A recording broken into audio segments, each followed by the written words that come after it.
I'm Ariel Schiller, and we're here at the News4Jax studio. I'm here with some young voters. We just got done watching President Biden's first speech since announcing that he would not seek re-election.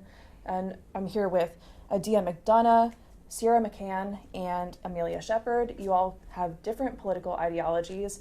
So I'll start off with Adia. Can you just tell me what your reactions to President Biden's speech was tonight? I'm feeling very proud. I'm feeling honored that he's passing on the torch to a younger generation, and that he realized, we weren't excited about two, 78, 80-year-old men who were running for president, and that we're ready for someone who is younger and has, a fresh perspective. So I'm very proud of him that he recognized that and was willing to take a step back and pass on that torch. Sierra, what were your reactions? I think a sign of a good leader is knowing when to step down too, and I think that this moment is something that I think both parties can learn from, because we do have a lot of lifelong politicians, and I know that me personally as a younger voter, I feel like there are a lot of people making laws that will impact me but are not going to impact them. And so I think that he is setting a good example of when knowing to step down, because really at the end of the day, you need to be uplifting the next generation. You need to make sure that they have a seat at the table. And for so long, I think young people have not had a seat at the table because of all these lifelong politicians. And Amelia, what were your thoughts on the speech tonight? Honestly, I had a difficult time watching it. I personally think that Joe Biden and Kamala Harris during his term have been incredibly dishonest. And this is something that could have happened 4 months ago. I mean, Joe Biden was already polling down Donald Trump.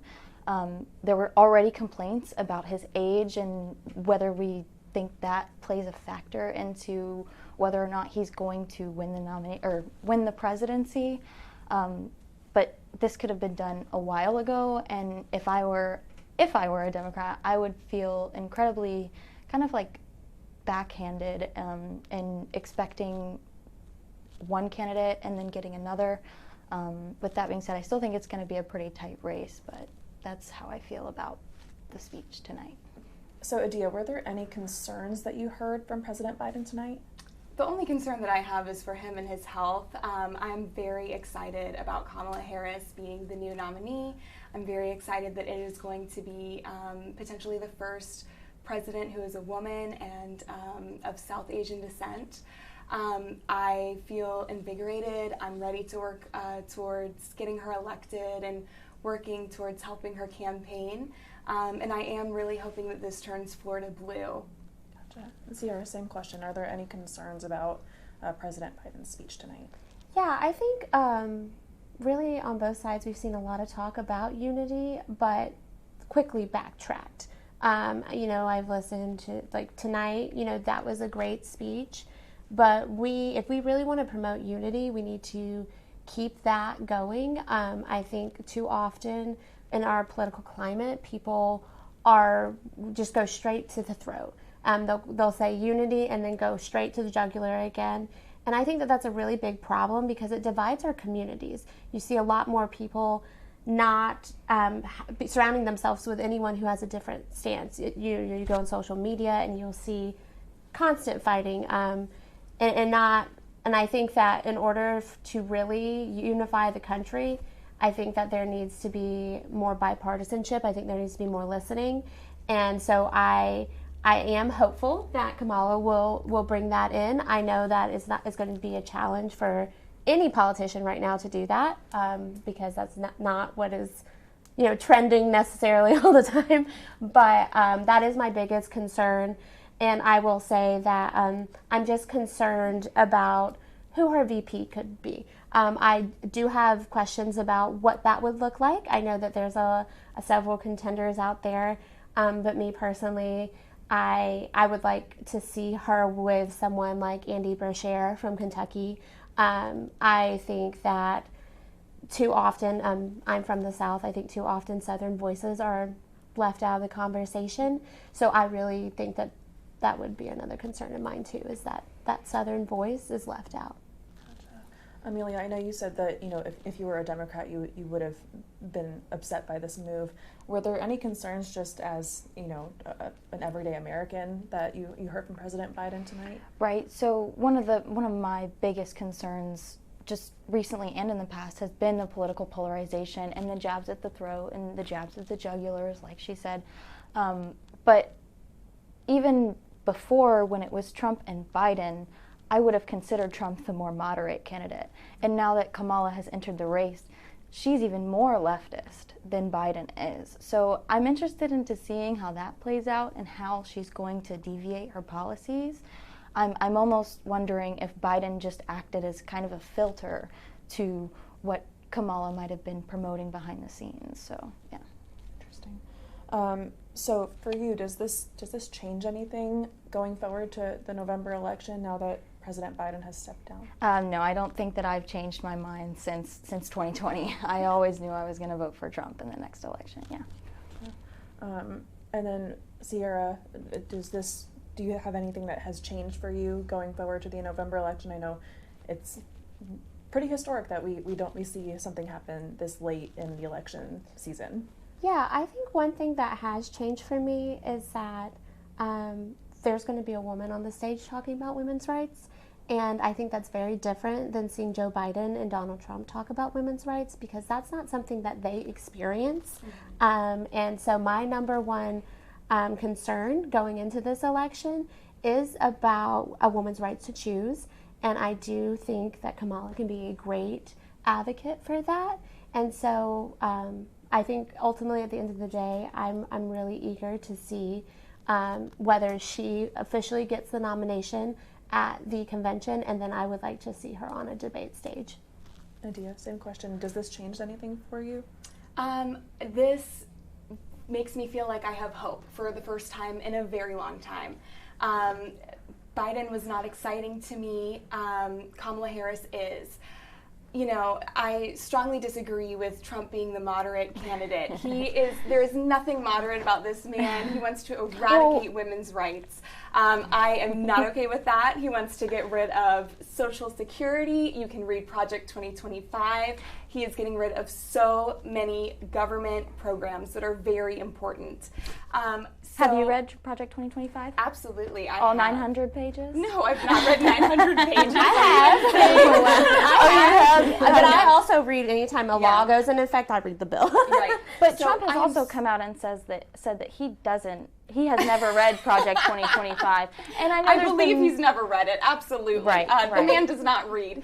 But besides that, Kamala Harris is definitely, in my opinion, the more moderate pick. I see a future for America, a stronger government, stronger unity between others, and I think that this is going to bring America together. I'm ready to work for her campaign, and I'm very excited about what the future holds.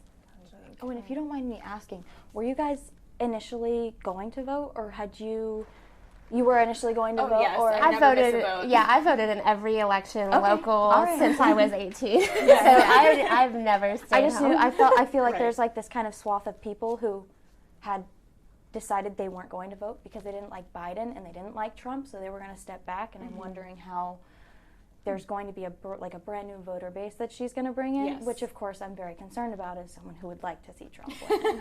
I will say The more voters, the better. I'm very excited. Right. That is, I can say that. More voters, the better. I will say I'm going into the election feeling less like I'm going to have heartburn afterwards a little bit. Yes. I think I'm sure a lot of people feel this way. A lot of people weren't happy with Biden. A lot of people weren't happy with Trump. I think it's going to be interesting how it pans out, but I'm definitely happy that we have someone who's younger, regardless of who they are. And, kind of continuing the conversation about Kamala, because he essentially endorsed her. He already had endorsed her when he decided to step down, but, she's still kind of in the older age range. President Biden talked about passing the torch. As young women yourselves, do you still feel like there needs to be younger people stepping into the political arena or getting the support that we've been seeing? I think so, absolutely. And especially as a Republican, there are not a lot of young Republicans out there, or at least they're not involved in this space. But as far as the presidency of the United States, age for me kind of does play a factor in the sense that I would like to see someone more experienced. And that argument kind of falls short with Donald Trump, since he's not as experienced as a politician as some of the other candidates. But age to me equals wisdom in some circumstances. So by no means do I want to, like, inexperienced 25-year-old in office, but 59 for Kamala, still, yes, that's young, but it's certainly not young. Gotcha. How about you? I mean, it does, the fact that we're still kind of seeing older candidates take the helm here, is that a concern? And going forward, would you like to see younger candidates, maybe, you know, in like 40s or 30s, somebody maybe closer to your age group, take that role? Absolutely, and I think we have to encourage it. I think a part of it is that people get too comfortable just sharing things on social media, not really putting the boots to the ground. And if you really want to make change, you have to go out there and do it. And so if we want younger people in office, we need to find good people. We need to find our friends or our family or people that we think would be good and encourage them to run. And more importantly, like, we need to get more women no matter where, whether it's Republican or Democrat. We need to have more women in office. And so I think that part of it is making sure that, you know, all of us play our part. If you feel like you really want to make change and you have that heart, run for office or get involved in an organization in your community. Do your part, because sharing things on social media is great and it can inform people, but it's not enough to flip the scale. And, you know, you don't have to start big. You can start locally in your community. You can run for city council. You can run for school board. There are plenty of ways to get involved in your community, but you have to run. And so I think that that's the big piece of it. What I'd like to see is more of these older politicians really helping younger people get elected. Really, I mean, we have so many people from both sides, you know, they're having so many health concerns, and that just happens as you get older, and that's totally normal. But I think if it's impacting you so much that you cannot do your job, you need to know when to step down. And I think that Biden, that was the case. It was just, he knew it was time. But with that being said, if he wants to really help uplift younger voices, I'm curious to see what he's going to do once he is out of office to really help bring the next generation in. Adia, how about you? Is there any concerns with that, with getting younger people into office? Yes. First of all, vote, vote, vote, vote, vote. That is the most important thing you can do. Please check your registration status at home. This is something very easy that you can do online. If you're not registered and you're eligible to vote, please register. That is so important with getting younger people more involved in politics. Yes, I want to see younger people involved in politics. You know, with us having a 78-year-old man running for president, any decisions that he makes that are going to affect our environment, he will not have to live through the repercussions of that. Any decisions that he makes that are negatively going to affect our economy, he's not going to have to live with those repercussions. I want to see people who are in their 30s and in their 40s making these decisions, because they're in it for the long haul. They're going to see how these decisions negatively impact us, and they're not just going to be taking, you know, some money, getting a payout from big oil or larger corporations, and then dying and missing out on all of the chaos and mayhem that they cause. So yes, and I also absolutely want to see more women get involved. I want to see people of all backgrounds, of all races, of all demographics, of all abilities involved. We are a large nation full of so many different people of different backgrounds, and we all deserve representation, and we all should be active in our government and, in our country. So yes, absolutely, I want to see younger people get involved, and I think that Kamala Harris is going to inspire younger people to get involved as well. I just had one thing to add to, echoing a little bit of what Adia said. I think one thing that, I know that a lot of people are unhappy with national politics right now and our options, but I feel like this will impact people going out to vote down ballot. I think that people overlook the importance of voting local, And a lot of the changes that you see in your day-to-day life are local. And people don't realize that.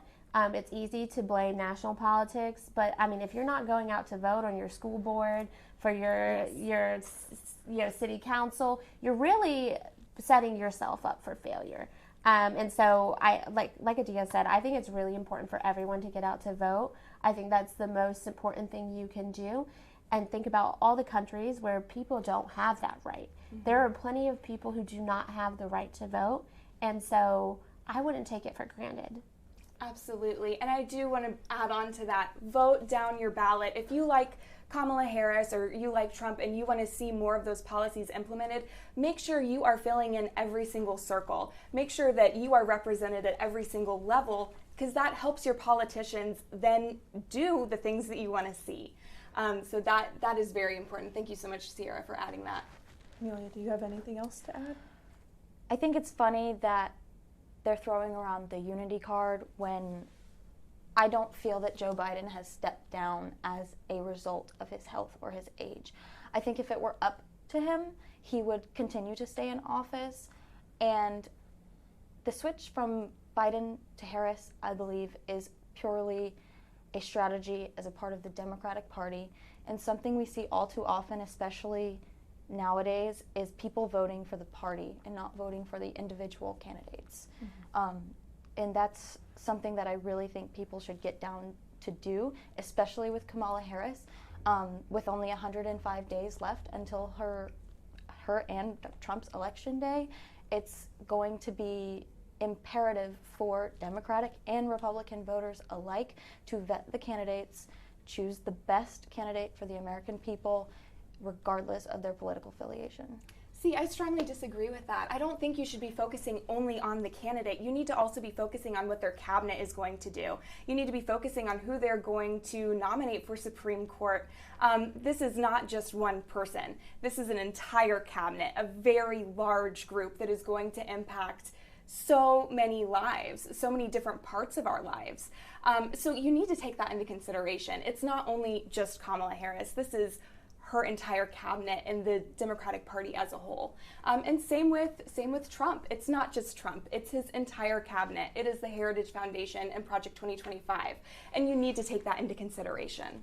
Right, and I again, we'll just have to agree to disagree, but looking at it from the perspective of someone who's been taking the political science classes and has looked at a lot of the ideological scores, one in which they use to rate the Supreme Court justices, Ketanji Brown Jackson actually ended up being a little bit more to the center than who she predecessed her, which was Stephen Breyer. And I just think that we definitely need to, I think that focusing on the individual candidate is important because they're going to carry out their values into the people, and we'll just have to agree to disagree that I think Trump is the more moderate candidate versus Kamala because of the radical policies that she's planning to implement. And yeah, I think for me personally, when I look at a candidate, I'm considering the full spectrum. So I'm considering them as a person. I'm considering them as a cabinet. So for me, Kamala feels which safe. Of course is the right way to do it. Kamala to me feels safer, and my number one voting issue, like I said, is women's rights. And for me, I feel less safe starting a family because of the Supreme Court decisions, because I am someone who is going to be high risk, and I worry that I will not have access to care anymore if something goes wrong, and that really does impact my decision.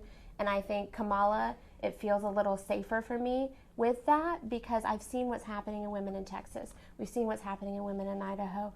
I don't want to be another statistic of a woman dying in a parking lot because I had complications in a pregnancy. I feel that heavily impacts who I vote for because it's life or death, and it's my ability to start a family or my ability to not. And that is what keeps me up at night. That is what my husband and I spend time talking about. And so my concerns, Joe Biden obviously said he supports a woman's right to choose. He's kind of gone back and forth, as many politicians have. But I know that Trump and definitely J.D. Vance do not. I know that no-fault divorce, J.D. Vance is not a fan of. He's been very clear about that. And so I don't want to go backwards. I don't want to go back to a time where women are in abusive relationships and can't get out because they can't get divorced, because we don't have no-fault divorce, which has not been that long since we have gotten no-fault divorce. And so for me, I feel like I don't want to think about Donald Trump. I don't want to think about Joe Biden. I want to think about the next person in office, and I would like to leave both of those behind because I don't enjoy either of those periods of time. Right. I feel like I'm playing devil's advocate over here, but It's okay. I mean, we want to hear from multiple perspectives. I mean, that's important. Right. But I'm not entirely sure what you're speaking about or what happened in Texas, and I'm also not entirely sure about what Texas abortion laws are. I do know what Florida's are. I do know that the 6-week abortion ban has been misrepresented, in which cases where rape, incest, and the mother's life is at risk, those have been accepted up to 15 weeks of pregnancy, which is plenty of time, if you'd asked me, from the moment that you lay down in bed to figure out whether or not you're going to be pregnant or not. And I just feel like it's more of a personal thing for me, but I feel like young people have not considered the consequences of their procreative activity within recent years, and it's something that I get super emotional about, but I definitely think that we need to start considering the consequences of what that might be. Do you know what the process of how to prove that you were raped or how to prove that you're pregnant? You have between 24 and 72 hours to get a rape kit, I believe. And then going through the process of proving that your pregnancy is due to rape is going to mean that they go through the judicial system, which is going to take way less or way more time than 15 weeks. You find out that you're pregnant at the earliest at 6 weeks. There are ways that can be fast-tracked. But will they? But will they? Again, I've heard the argument, and I've even played the devil's advocate in sitting in a classroom of women in those situations are often oppressed and by their abusers. And younger than 18. I mean, how would a 14-year-old, if they were pregnant due to incest, navigate that system and get the abortion care that they needed before 15 weeks? They would have to find the resources. The resources are out there. Yeah, that puts a lot of pressure on minors. The individual? Yes. I think that I think that especially when it's a minor, talk about personal responsibility. I think adult individuals in America and parents as well need to start taking on some personal responsibility, and I don't think it's right to legalize something just to act as a buffer to the consequences of my own actions. Sure, but just because you think they should take on responsibility doesn't mean that they always will. Do. They I won't. Understand. And people will be left behind and they will suffer because of these laws. And that's not acceptable to me. I don't want to support suffering. I want people to get the help that they need. I'm going to add a little context and I know you mentioned that you were not fully aware, and I totally encourage you to look up what I'm about to tell you. I will as soon as we leave. But in Idaho, they are airlifting women out of the state.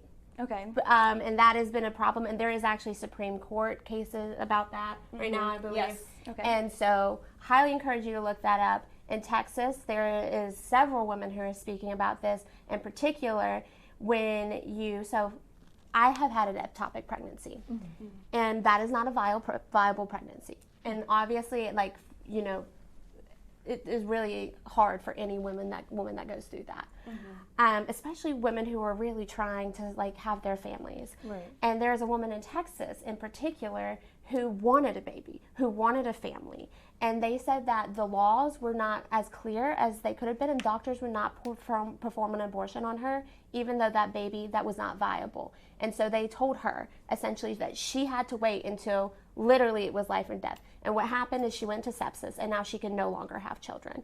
And so at the end of the day, and I am a sexual assault survivor, I speak publicly about this. I was 11 years old when I got sexually assaulted. I didn't get a rape kit done. I didn't even know what a rape kit was at 11 years old. So how do you navigate these situations? Right. And I think it's hard. I think I think at the end of the day, there's a little bit of medical freedom. There's a little bit of, religious freedom. There's a lot that goes into it, and that's why abortion is such a tricky topic to talk about. But at the end of the day, it's not always just like, a black and white if it is a risk to the mother's health, unfortunately. And we are seeing that play out in several states. And the 6-week abortion ban just went into effect not too long ago. So nobody has seen the effects of that enough right now to really understand what that means for women in the state. Yeah, we do have a high maternal death rate. We know that. So I think that these are numbers that we should continue to watch across the nation because, at the end of the day, that is a piece of it too. Like, these moms are dying. And I would like to say before we end, I would really like to see us coming together to find viable solutions to the issues and the barriers that you're talking about that women might feel in abortion is the only option. So I would really like to see some new solutions other than just getting rid of the baby. I understand in some situations where it is the mother's life or death. However, we don't get to make those decisions for women. Women can decide that for themselves with their doctor. These are decisions that should be left to patients and doctors, and we do not get a say in those. That is my perspective on this. I think you really should listen to the Supreme Court ruling on EMTALA and the conversations that were happening there. They were talking about what organs are acceptable for women to lose.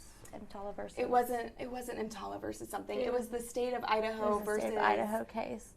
Right. Amy Comey Barrett I think she was the one that asked, I might be wrong on that, about what is considered the impact of the organs, like what is a life-threatening organ, like what organ could you lose? And they were arguing about what organs are acceptable for women to lose to non-viable pregnancies. This is not a decision that our Supreme Court should be making. This is not a decision that any politician should be making. These are decisions that should be made between patients and their doctors.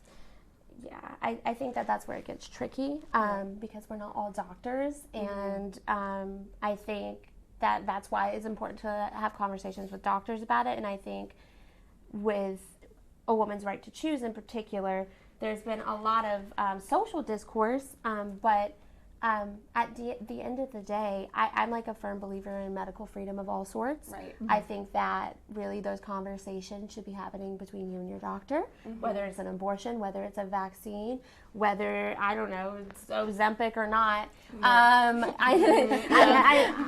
at that one. I am not a doctor. Yeah. And so I'm not going to tell anybody what to do medically because I work in tech.